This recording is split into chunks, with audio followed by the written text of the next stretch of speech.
You ask Tiger to solve. This deals with linear equations with one unknown. The final result is x equals 2. Let's solve it step by step. Simplify the expression.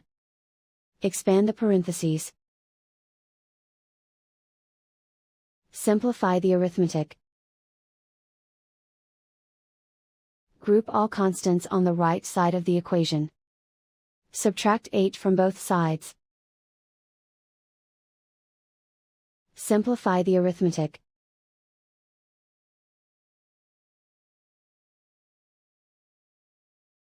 Isolate the x. Divide both sides by 2. Simplify the fraction. Find the greatest common factor of the numerator and denominator. Factor out and cancel the greatest common factor. And so the final result is x equals 2.